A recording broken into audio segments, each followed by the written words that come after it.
Bonjour. Certainement pas. La notion de lanceur d'alerte comporte une morale qui est très éloignée de mon savoir-faire et de mon envie. Mon but, c'est de travailler sur l'horizon, sur le futur. Alors bien sûr, pour travailler sur le futur, il faut commencer par le premier jour. Et comme dit Lao Tse, pour faire un déplacement de 1000 lieues, il faut commencer par un petit pas. Et donc, il s'agit de regarder, en tant que consultant, je l'avais dit, ce qui se passe dans la boîte noire, ce qui rentre et ce qui sort.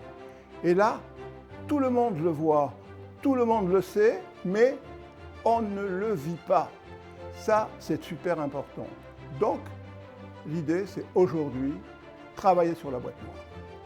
Alors, je vais vous raconter deux petites histoires qui montrent comment être lanceur d'alerte, ce n'est pas le sujet. D'abord, les groupes autonomes de montage. J'ai cassé dans les ateliers les chaînes de montage. Les moins jeunes auront vu le film de Charlie Chaplin, Les temps modernes.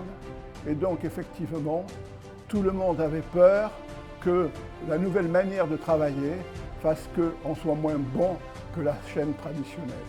Ce n'était pas le cas et je n'allais pas crier. C'est la faute à Taylor et à l'organisation scientifique du travail. Et puis bien sûr, parfois ça ne se passe pas bien.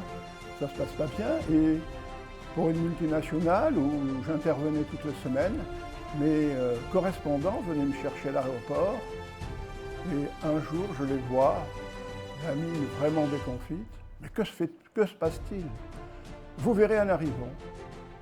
En arrivant, ce n'est pas un piquet de grève, c'est une désolation absolue. Et alors? Eh bien, ce sont vos groupes autonomes. Pendant la nuit, ils ont fait une course de chariot élévateur et ils ont cassé toute la canalisation pour aller éteindre le haut fourneau. Le haut fourneau est fermé. Alors effectivement, on est obligé, à la fois quand on regarde le futur, de regarder aussi le présent et ce qui se passe tous les jours dans cette fameuse boîte noire. Et donc, chers amis, je vous pose une question pour illustrer la boîte noire. Connaissez-vous le nouveau quotidien de Monaco? 3 M. M, M, M. Ah, ça peut paraître compliqué. Alors je vous donne une autre piste.